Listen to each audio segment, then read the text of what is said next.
but just let me welcome you all. And it's heartening to see so many delegates, because most of the times what happens is that we arrange the finances, we arrange the venue, we arrange the speakers, and at the end of the day, what we are worried about is that are we going to have enough of an audience or not? But it's a good beginning, and I hope all of you will enjoy the scientific program that we've tried to execute. Hopefully, everybody will learn something and go back enriched. The first session that we have is the vaccine dialogue, which will be moderated by Dr. Mittal. And Dr. Mittal, I don't think he needs any introduction, but he retired as director professor from Maulana Azad Medical College, and presently he is at Pushpanjali Crossley Hospital as the pediatric, in charge of pediatrics there. And he's been a teacher to so many of us and mentored us to heights that all of us have achieved. I would invite Dr. Mittal to the stage so that he can start this vaccine dialogue. The other panelists will be Dr. Chitkara, Dr. Kukreja, Dr. Pulyal, and Dr. Gaurav Gupta. Dr. Chitkara is at Max Pitampura and Shalimar Bagh. He's the head of department there. Dr. Kukreja is the head of department at Max Patparganj. Dr. Pulyal is I know that. I'm so sorry. Dr. Pulyal is at St. Stephen's Hospital, and Gaurav is one of the young guns who is from Chandigarh. And Dr. Mittal will take over. Just as the slide has shown, please keep your mobiles on silent and no idle chatter, please, as a mark of respect to the faculty and, of course, to your fellow delegates. And we hope that from the faculty side, we will try to stick to time so that this tightly packed program can be run on time. Thank you and welcome again. Dr. Mittal, please. Thank you, Vineet. Two things. One, as a moderator, I am sentencing myself to 1 hour of standing. The speakers, the experts will sit. Second, unlike all other sessions, if the delegates have questions, we have some preset questions, but if you have questions, please do not hesitate, write it down and pass on to us. We will try to accommodate as many as possible within the available time. Okay? The panelists do not need any introduction, so I will start straightway. Chitkara, Dr. Chitkara, how effective is the current rotavirus vaccine in the Indian setup? And which one you think is better, the monovalent or pentavalent? And why? I would say conventionally oral vaccines have behaved poorly in developing countries. That is a statement which is true. So therefore, the rota vaccines which have done wonders are considered to be quite immunogenic and effective in developed countries are really somewhere efficacy in developing countries, poor countries, where India is one of the examples, is about 45 to I would say 65%. Average you may take is about 50%. Now I will not go into the reasons why they behave so bad in developing countries, because we all know we have so many factors like, the gut microbiota, deficiencies, and although there are reasons, breastfeeding, OPV, so there are reasons which probably we would not be able to go into detail in this particular session. As far as but however, now does that mean that anything which is just about 50-55% effective, should it be used in a country?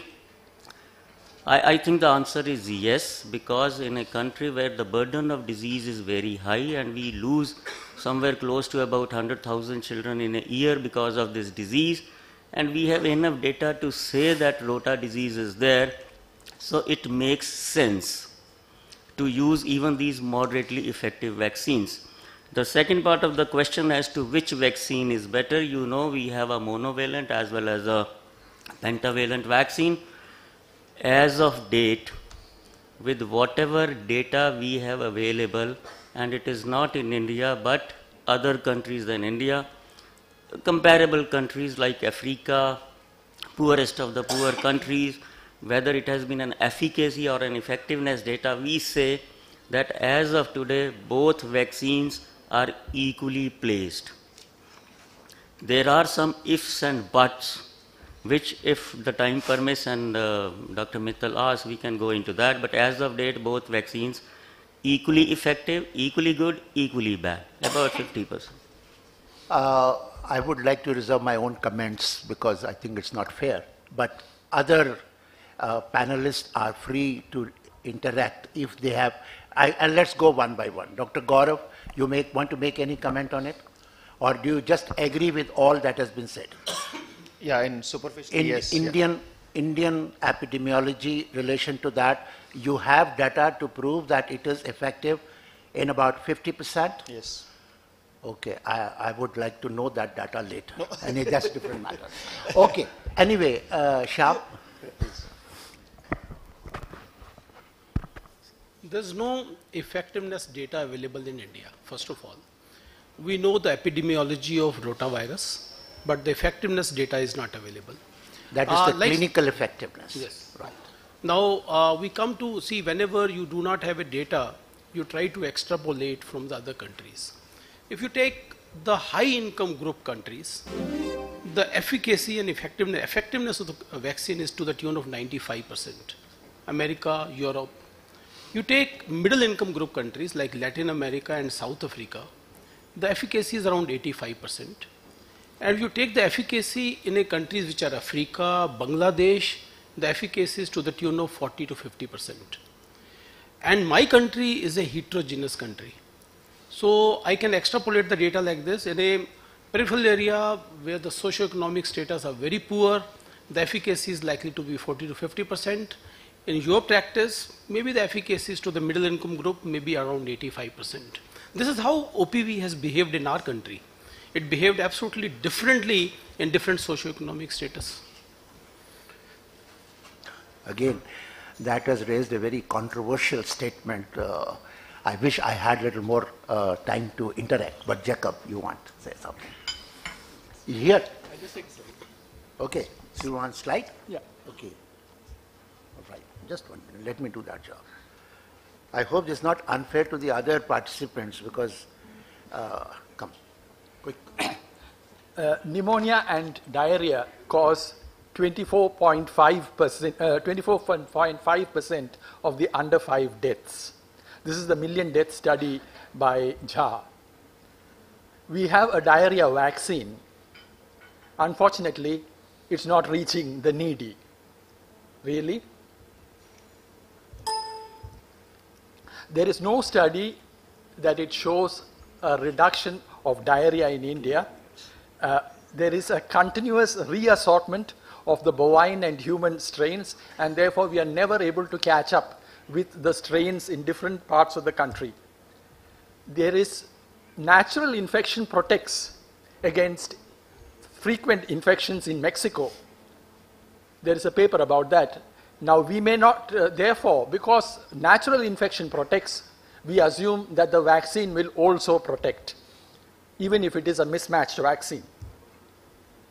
But frequent infections in India, because of the viral diversity, has not been shown to help in preventing further infections. This is a study published in the NEJM.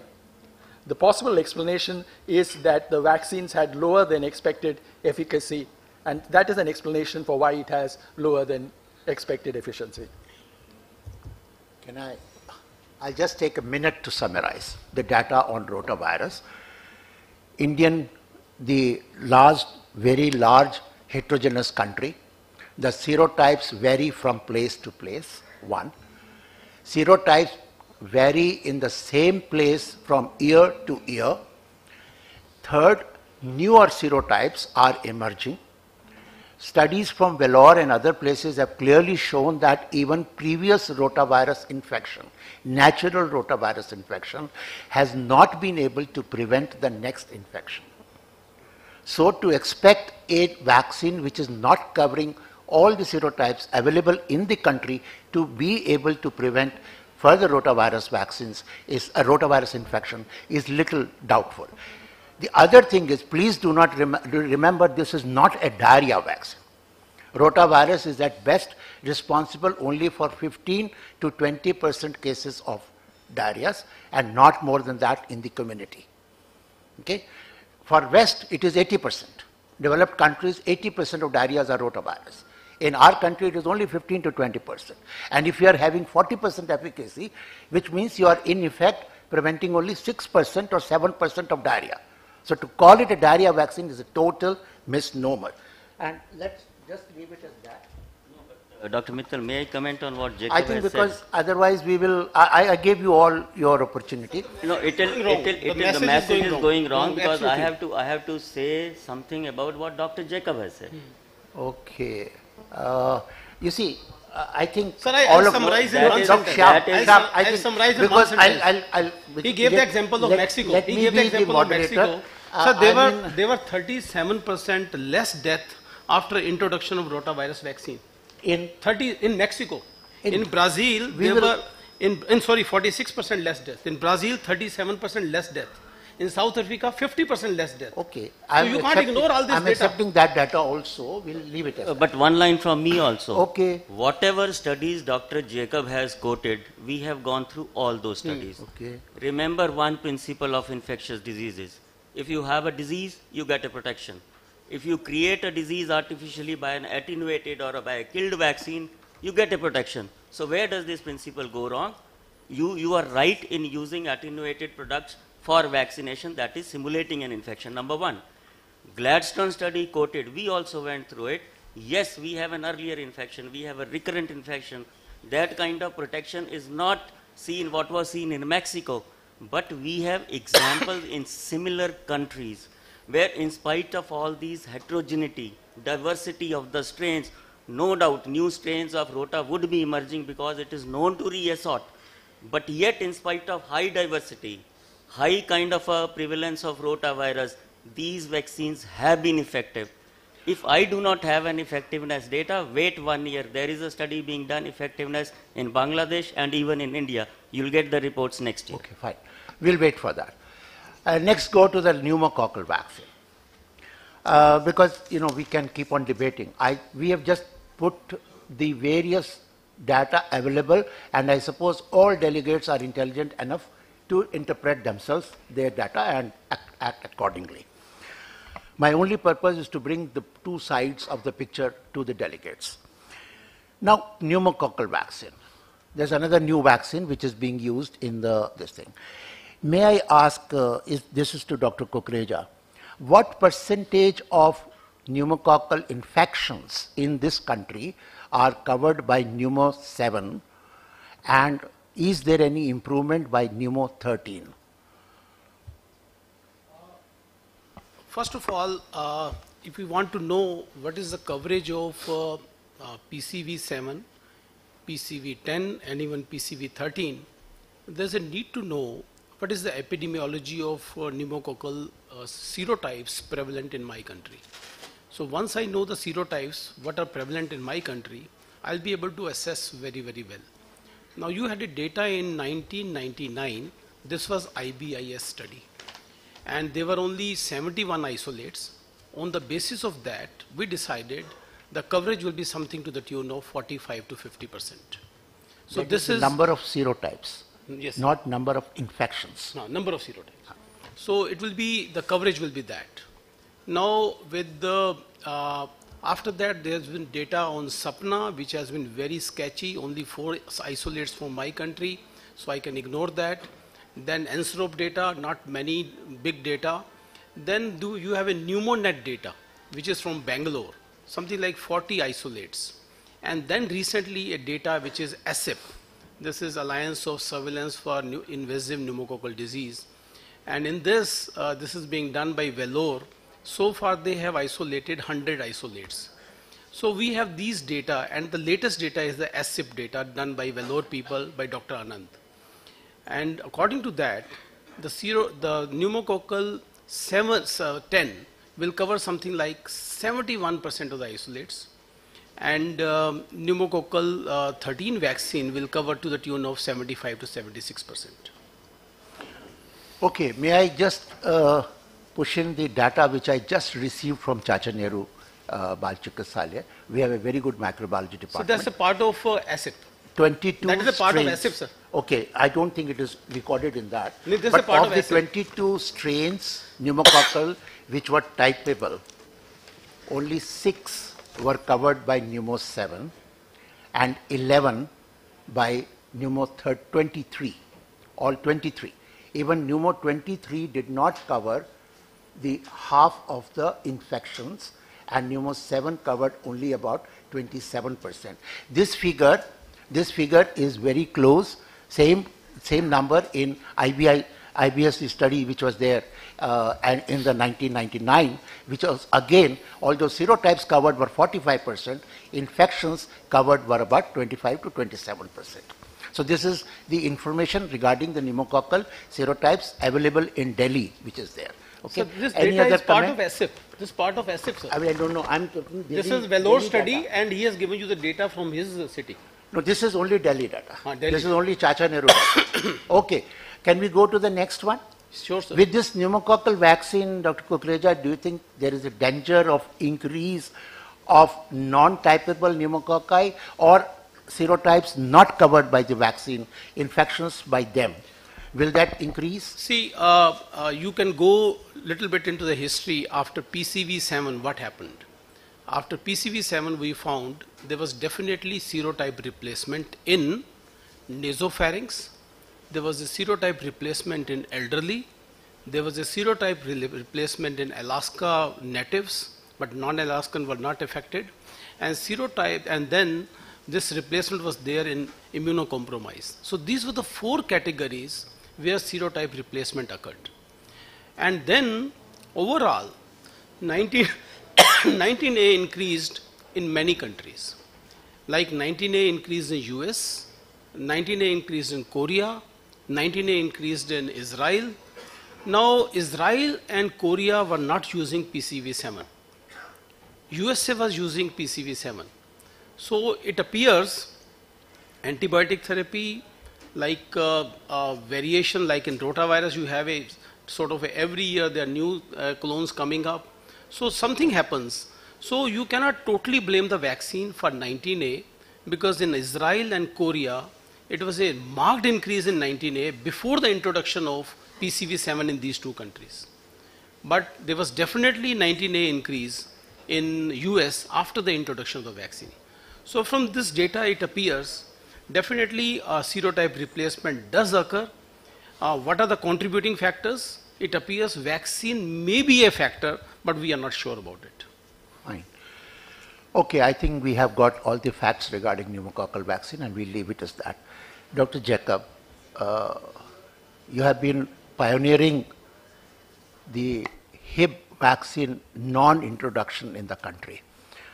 Why should we not recommend Hib vaccine for all children in this country? You would like to, but you can sit there, just tell me, I'll do this. 1 minute.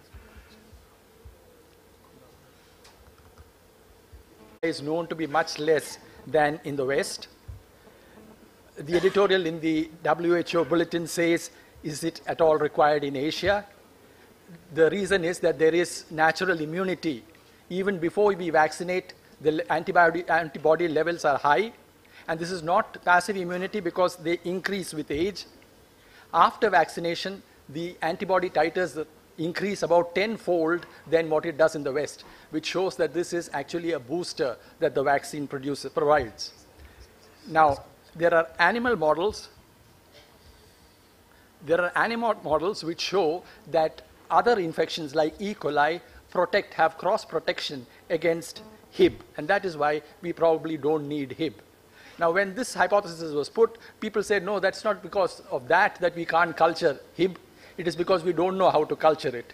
And therefore, the invasive bacterial infection surveillance group came to India. They cultured in 6 of the largest hospitals for 4 years and came up with only 125 cases. They said, therefore, probably it is that the access to these hospitals was poor, so they need to do an community study. So they did the community study and found the incidence was only 7 per 100,000 of meningitis. And that time they said this number is very low, but probably that particular community had some genetic factors or the bacterial virulence was low. Now, if the culture is not the problem, if the population studied was not the problem, then what is the problem? The problem could be that these people are all using antibiotics and therefore we are not able to culture. And so they came up with the probe study where you identify the reduction in infection after vaccination. And they did this in Indonesia and found that actually after infection, the incidence of pneumonia increased after vaccination in the group that was vaccinated. Not statistically significant, but it increased. They did the study in Bangladesh and found no difference in the number of meningitis or pneumonia. But the press release after the Bangladesh study signed by the WHO, Gavi, USA, Johns Hopkins said that the new study shows that Hib vaccine protects children from significant burden of life-threatening disease.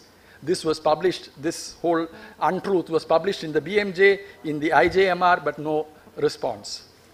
There are mathematical models which say that 27 lakh Hib cases in India, there are 73,000 deaths, 14 to 35% of meningitis is Hib. The IAP has recommended it a decade ago. There are 3 Indian manufacturers. There are good antibody titers. You know that the antibody titers are 10 times higher. This is the reasons why we should use the vaccine. The government core committee of the ICMR sat together and they came to the conclusion that there were 52,000 Hib meningitis in the country. That gives you the website which gives that report. Now, from where did they make that projection? The reference is given. It is projected from 9 cases of presumed Hib that was seen in one district in Kerala. So that they multiplied by the population of the country and came to the conclusion that there are 52,000 deaths. This is the ICMR's expert committee reason for giving Hib vaccine. Now that same paper published by Jacob John shows that in the next year, in that district, the incidence of presumed Hib was 3, in which case it will be 1/3 of the other number. But that is not what is used for projection.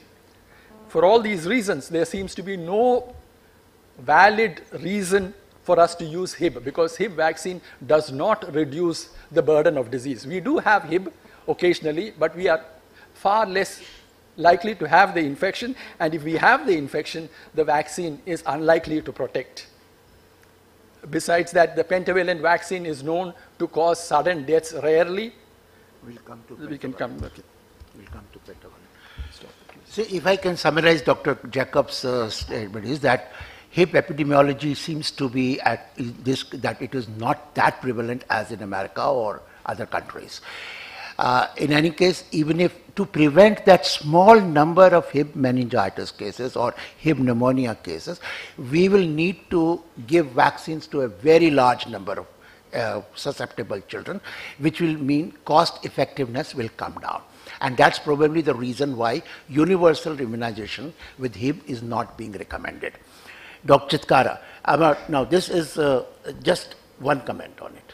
Okay. I wonder, we all see cases of bacterial meningitis and we have been seeing it for many years now. Hib is not a problem because we are not able to culture. Pneumo again, if you find the culture from CSF, it is dismal because of various reasons described. So I really do not understand what exactly is causing meningitis in this country. Is it something, a foreign hand or a mystery disease? Whatever it is. So just because I have lack of evidence, because of my own pitfalls, doesn't mean that my children are not dying of Hib or pneumococcal. The very studies which Dr. Jacob quote and find negativity, I try and find positivity in these very studies. And he quoted Lombok. Yes, Lombok was one study where initial investigations did not have much impact, but there are at least 12 more studies which unfortunately, since I had no presentation, I was not aware. I could have shown you whether it was a probe, whether it was an kind of an impact or introduction a definite decrease in Hib, even in those countries, decrease in meningitis, even those countries who were not detecting Hib there in CSF samples. What bothers me, Dr. Chitkara, is that despite all technology available to us, today we are also in the threshold of development or developing a developed country. Why are we not able to mount an indigenous study, all India study, to answer this question once for all, whether we have Hib or we don't have Hib? We have been hearing this, that Hib is there or not there for last 30 years. And since the Hib vaccine got introduced, we started getting that the incidence is high, and all that. That is different. Why has, to my mind, the national body or ICMR or anybody, why have we not thought of an indigenous large-scale study in the country to answer this question once for all? What is the problem? Can't we do PCR? Can't we do cultures? Can't we do probe? What else? What is the problem? We don't have any problem of we can do everything, and yes. Often we have discussed in various forums about these setting up reference labs or at least some labs in a district or others, and we invariably say, please do more surveillance, without realizing who is going to do it.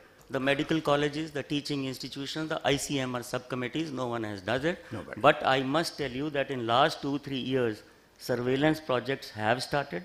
We have started from IAP on bacterial meningitis, and I hope... Let's hope we get some answers. Okay, we go to the next question. Sir, I give you very brief. We go to the next question, brief, please. Sir. It is related. It is related. For example... Because I have only 20 minutes. Just 1 minute. Because you allow him to speak there for a few minutes to say anti-Hib, and you don't want to listen pro-Hib, sir. No, it's not the question of... Please, I would like to very much clarify. It's just the... Two statements. Yes, go ahead. One is, I think it is a case of very selective reading. You read anti-material, this is one. And two, I was speaking to a forum of microbiologists in Delhi. I asked them, कि आप sheep blood कहाँ से लेते हो? And the answer is, नहीं मिलता. उसके बाद आप पूछते हो कलावती हॉस्पिटल वाले, सर फिर आप कहाँ से लेते हो? देश है कि यार वो स्मगल करके कोई लाता है एक बोतल के अंदर, वही खरीद लेते हैं, पत्नी sheep blood होता है या कौन सा होता है. This is happening in city of Delhi. You are not having a sheep blood. How you will grow Hib?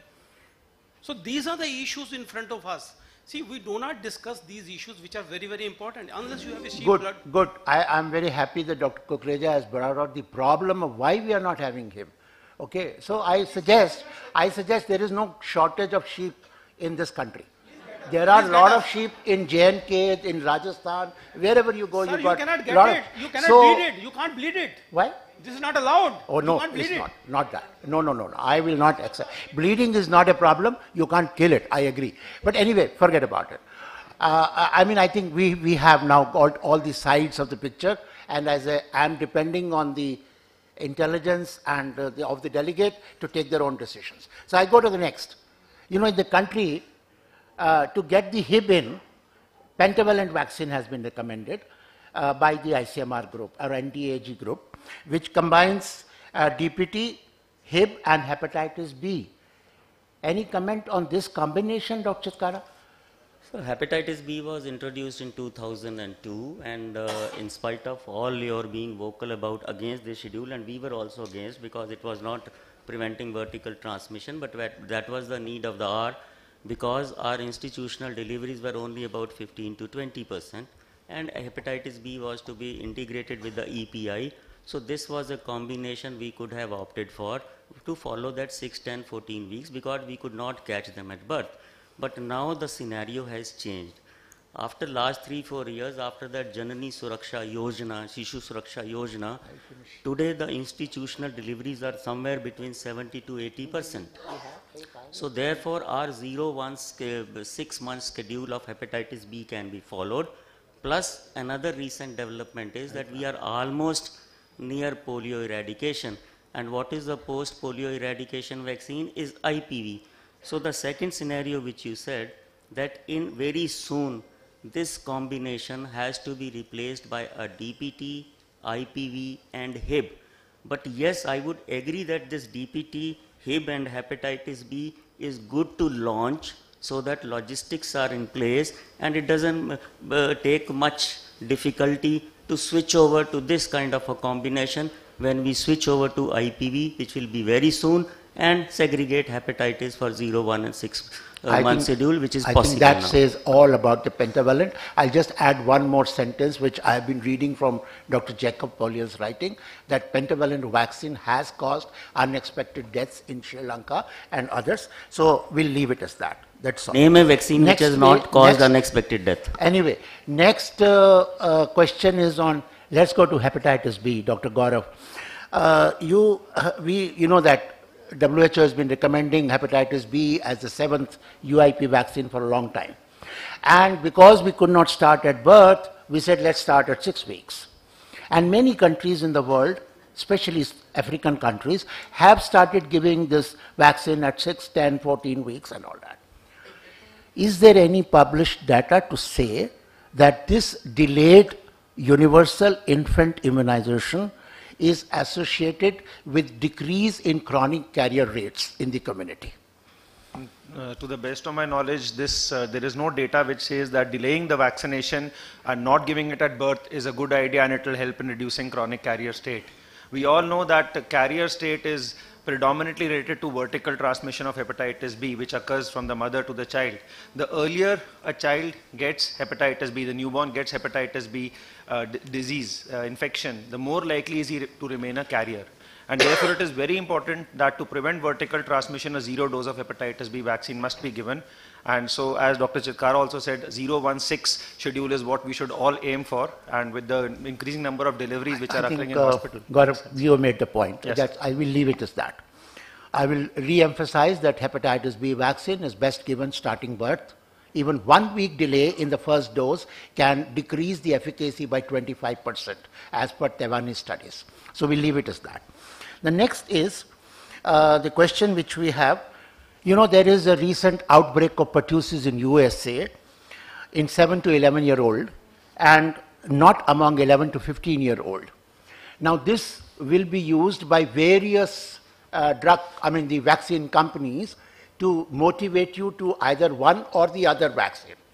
I would like to have Dr. Chitkara, your opinion, and maybe Dr. Kukreja on this. What is the implication, if any, of this current outbreak in USA of this pertussis in India? What is the implication? Dr. Chitkara first and then Dr. Shyam. Since 2006, I have been a member of Global Pertussis Initiative and trying to understand kind of a shifting epidemiology of pertussis world over, including developing countries. It is the more you understand, the more enigma pertussis is becoming. We must remember that when acellular pertussis vaccines were introduced, it was known that it is slightly less effective than a whole cell vaccine. But at that time, there was a trade-off between safety and efficacy. Because of the reactogenicity issues, people were not taking it. So that lower efficacy of an acellular pertussis vaccine, but not very drastic difference, was accepted because of the side effects.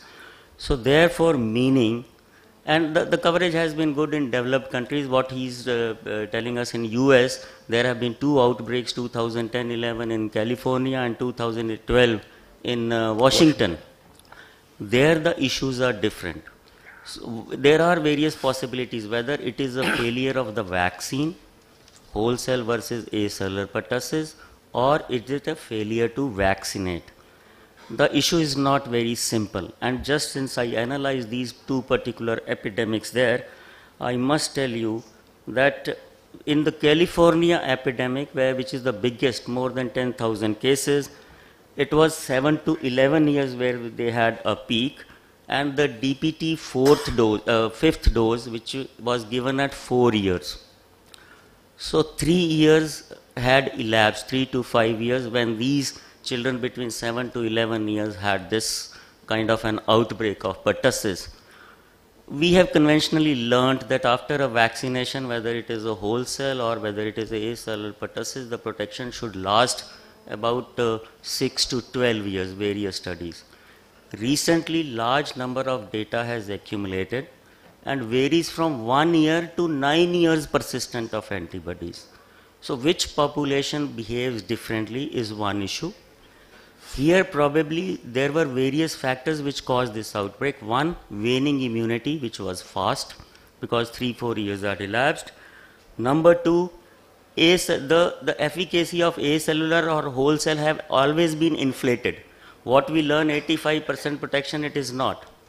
The real effectiveness or efficacy is somewhere by 60 to 65%. And even if you miss 10 to 20% of the population, you keep on adding to that threshold susceptible population, which we know that every 4 to 5 years there are outbreaks of pertussis in various countries. And this is because of a vaccine effective at about 70% with 10, 20, 30% missing the dose, waning immunity. So these are the possibilities. Why did they develop? There has been another hypothesis doing around that probably the pertussis organism has changed.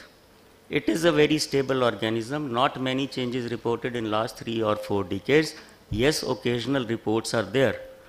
So it doesn't mean that if they were using wholesale vaccine, these outbreaks would not have occurred. Why? Because Pakistan, this Khairpur 2012 report, there was an outbreak of pertussis. Reasonably well immunized population and only wholesale received. So if wholesale versus acellular was the culprit, then why did they get outbreak? So these are various possibilities which have been given, and it is now considered that acellular pertussis, to increase the efficacy, probably we may need to add more antigens which have been identified now as adenyl cyclase and lipopolysaccharide, which was considered to be responsible for the reactogenicity. So there are 7-8 hypotheses which are being tested, but the net conclusion is a regular boosting with pertussis is a must. All countries, especially those with a very high coverage rate, because there are no natural boosters by the circulation of the wild organisms. So these are the few possibilities why did they have. Dr. Kukreja, And this Washington outbreak here, I would like to summarize in one sentence. This Washington outbreak, it was more between 13 and 14 years, and their TDAP was only 50%. Coverage was poor. Okay. So Implication for India in one sentence. Implication for India in one sentence, if any. I'll say, Because this is I think really very Dr. Chitkara has summarized that there's definitely something question mark regarding the efficacy of acellular pertussis. Although he has not clearly told it, but it appears there's something wrong with the efficacy of acellular pertussis vaccine. And more data is indicating that. There are several hypotheses, and one of the hypotheses which is major is we are detecting more mild cases which used to occur by PCR now in the developed world, and that is the standard of method of detecting. This is one. Second, in US, personal belief exemptions are allowed, and in many states, 28% of the children have not received the vaccine, 2. And third is, this definitely the nucleic acid changes have been reported by Muri and Muri in pertussis toxin as well as in Pertectin. So there have been changes. And it appears most possibly acellular pertussis efficacy is suspect. So this is what is there. And we have to accept it. We can leave it. Now, there's no data on wholesale. If there have been changes in the genetic structure of the bacteria, now there's no data on wholesale pertussis. There's only one study in Pakistan, in Khairpur, where they found there are a lot of breakthrough cases of pertussis, and several brands of good pertussis vaccine have been given, wholesale pertussis vaccine has been given. There's only one study. Because most of the developing world is using wholesale pertussis vaccine, most of the developed world is using acellular pertussis vaccine, so we have a lot of data on acellular pertussis, we do not have data on wholesale pertussis. Is there a need to change the vaccine? Question mark. Is there a need to give more doses? Question mark. Okay, fine. I think we'll leave it as that. One more vaccine can I take, or maybe one question we can ask delegates, and one, can oral polio vaccine and rotavirus be given together? Asking? Yeah, any one of you? Yes, okay, fine, that's all. Let's go to the next question. Dr. Gaurav, you know, the influenza vaccine has been recommended for high-risk group by Indian Academy of Pediatrics. Why should we be recommending influenza vaccine, which is so much strain, the drift and shift and all that, one. Secondly, which particular vaccine, southern, northern hemisphere, or is it east or west? I don't know. Why are we clubbing the whole northern hemisphere together? Is there a difference between American epidemiology and Indian epidemiology because of west and east difference also? Or is it that all northern hemisphere is same? That is what I just would like to know. Okay. So a little bit of background is required in